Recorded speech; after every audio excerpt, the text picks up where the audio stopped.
যখন বৃষ্টি আসে তখন ওই ঢিলগুলো ভিজে যায়, ভিজে পড়ে যায় না, তাই না? তাই ওই গাছের পাতা আর মাটি ওই ঢিলগুলো দুজনা বন্ধু পাত।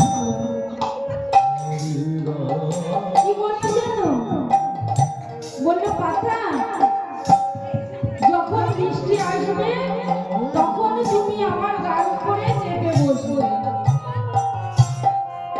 আর যখন ঝড় আসবে তখন পাতার উপরে ঢিলটা চেপে বসবে। মাগো এই হলো বন্ধুত্ব। যখন ঝড় আসে ঢিলটা গিয়ে পাতার উপরে বসে, তাহলে পাতার কোনো ক্ষতি হয় না। আর যখন বৃষ্টি আসে তখন পাতাটা গিয়ে ঢিলের উপরে বসে। এইভাবে কিছুজন বেশ বন্ধুত্ব করল। কিন্তু মাগো কি হলো জানো? একদিন ঝড় বৃষ্টি একসঙ্গে এলো, কোন বন্ধু কার রক্ষা করবে গো? তাই বললেন বন্ধু যদি করতে হয় তাহলে এরকম বন্ধু না করে অনাদিরাজ আমাদের সঙ্গে বন্ধুত্ব করো। তাহলে যত ঝড় বৃষ্টি আসুক না কেন দেখবে উড়েও যাবে না, ভিজেও যাবে না। নিতাই গৌর হরি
কি ভগবান আমার একটা পুত্র সন্তান দাও, বলি না মা।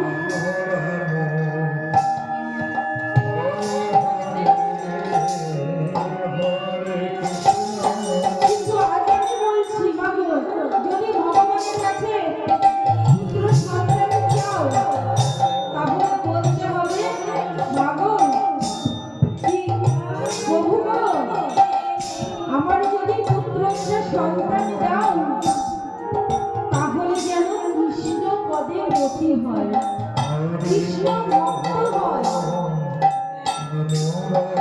বলতে কেমন? যে সন্তান কৃষ্ণ ভক্ত হয় গো, তারা কোনোদিন মা বাবাকে ফেলে না গো। মা বাবা তাদের কাছে বোঝা হয় না। তাই কি বললেন জানো মা? এক মা সন্তান হয় না। তাই প্রভুর চরণে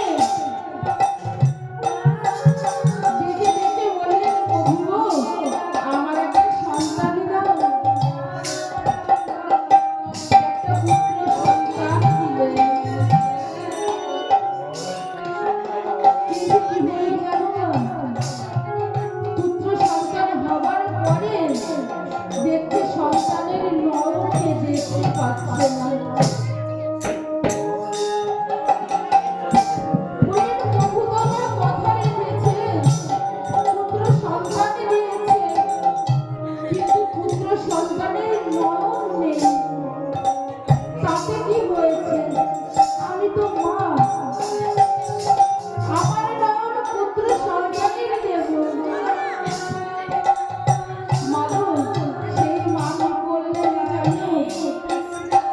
নিজের নয়ন ওই সেই পুত্র সন্তানের দিলেন। একটি নয়ন পুত্র সন্তানের দেওয়ার পরে যেই বাড়ি আসলেন, তার স্বামী এহলোক ছেড়ে পরলোকে গমন করলেন।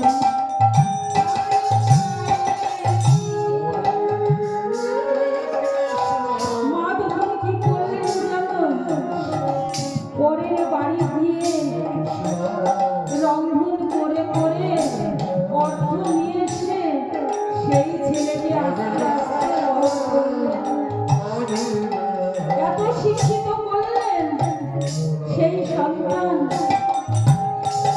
বড় বসে চাকরি পেয়ে গেল। চাকরি পাওয়ার পরে মাটি গ্রামে রেখে চলে গেল বিদেশে।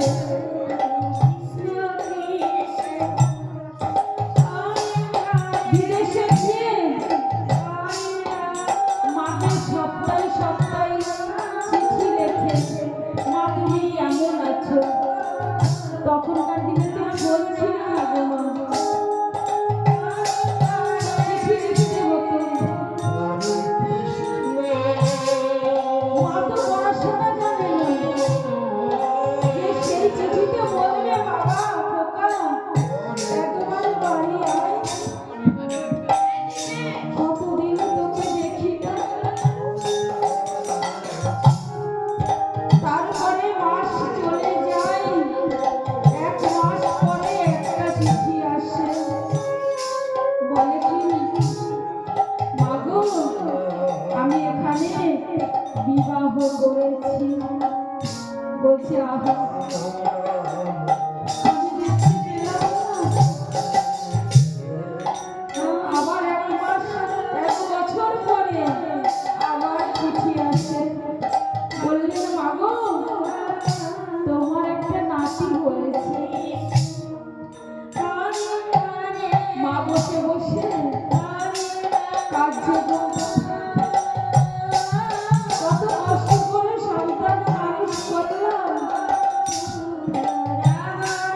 বিবাহ করলো, সন্তান হলো, আমি তো দেখতে পেলাম না। তাই মা দুঃখে থাকতে না পেরে মাগো চিঠি লিখে দেখবে চিঠি ঠিকানা লেখা থাকে, সেই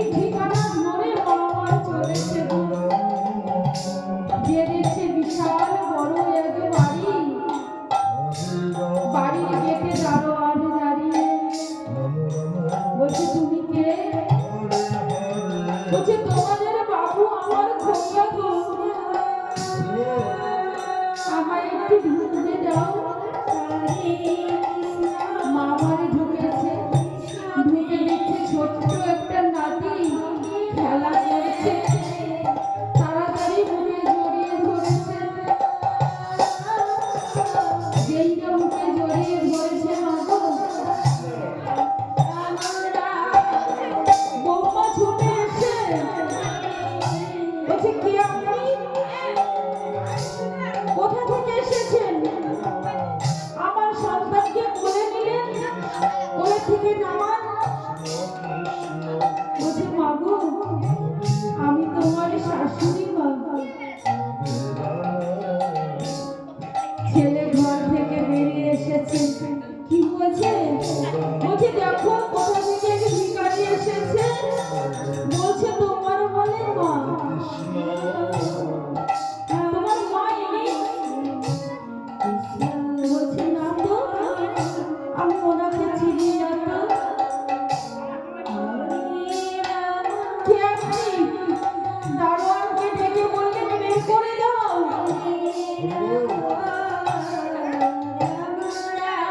দারোয়ান এসে মাকে হাত ধরে বের করে দিলেন হরে কৃষ্ণ হরে কৃষ্ণ মা আমার রাস্তার উপরে পড়ে তখন প্রভুর চরণে স্মরণ করে বললেন প্রভু গো আমি তোমার চরণে কেন সন্তান ছিলাম আমি যদি তোমার চরণ আশ্রয় করে থাকতাম তাহলে তো আজ আমার এই দশা হতো না গো আমি আর এই জগতে থাকতে চাই না তুমি আমার নিয়ে চলো মা আমার দেহ ত্যাগ করলেন তাই বলো সকল মায়েরই বলি যদি পুত্র সন্তান কন্যা সন্তান যেই থাকুক না কেন তাদের কৃষ্ণ ভক্ত যেন হয়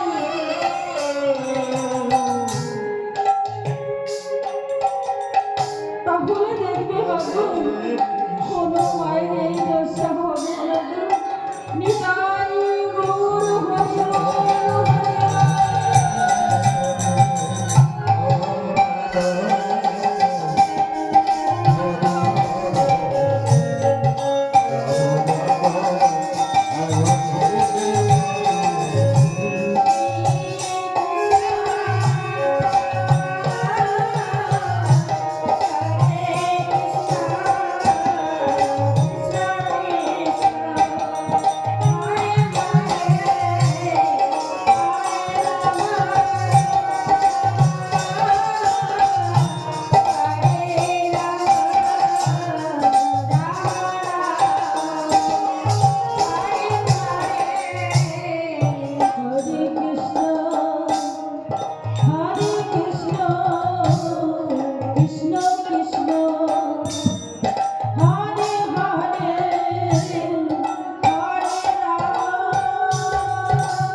যদি কৃষ্ণ ভক্ত না হতো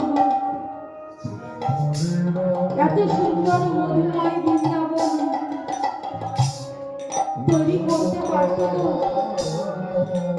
যে মায়ের গর্ভে জন্ম নিয়েছিল সেই মারও অনেক স্বীকৃতি ভালো ভালো গো এমন পুত্র সন্তান জন্ম দিয়েছিল গো যে এত সুন্দর মধুময় বৃন্দাবন তৈরি করেছেন নিতাই গৌর হরি বল হরি বল।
এক বাড়িতে একজন একটা গরু পুষেছে। গরু চেনো?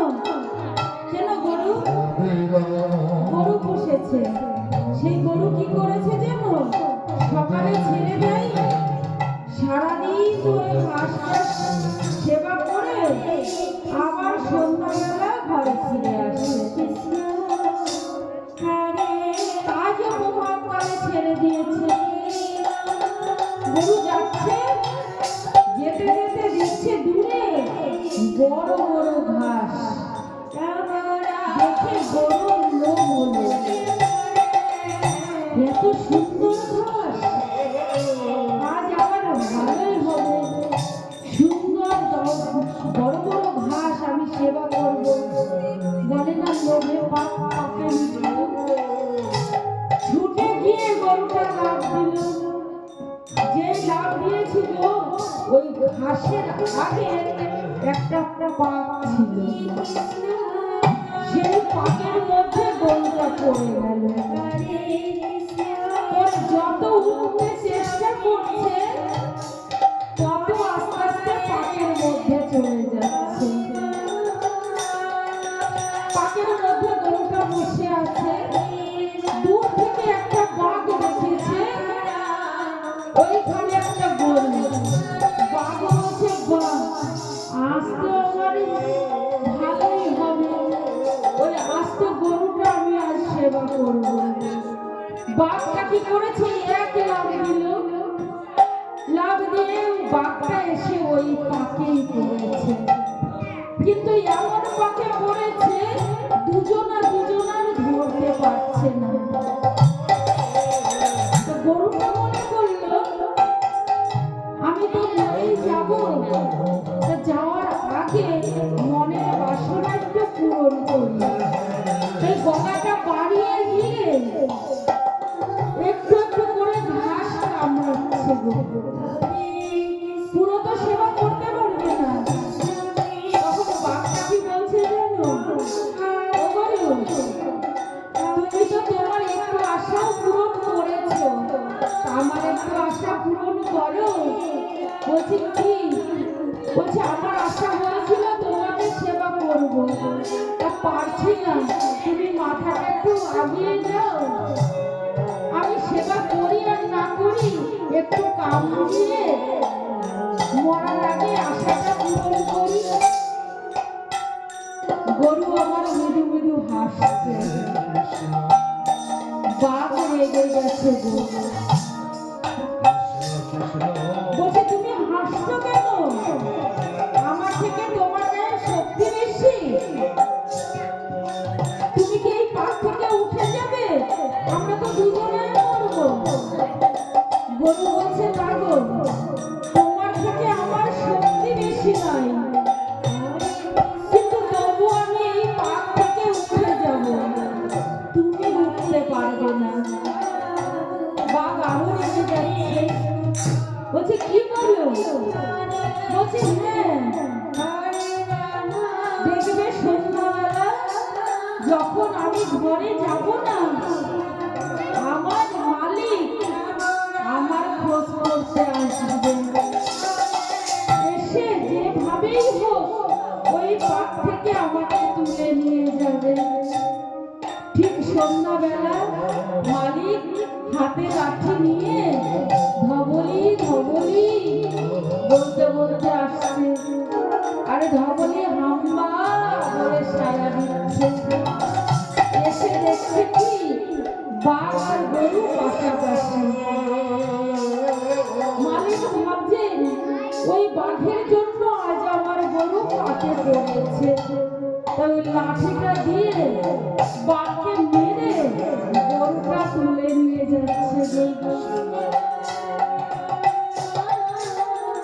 তা যার মালিক আছে গো, কেন আমাদের মালিককে গো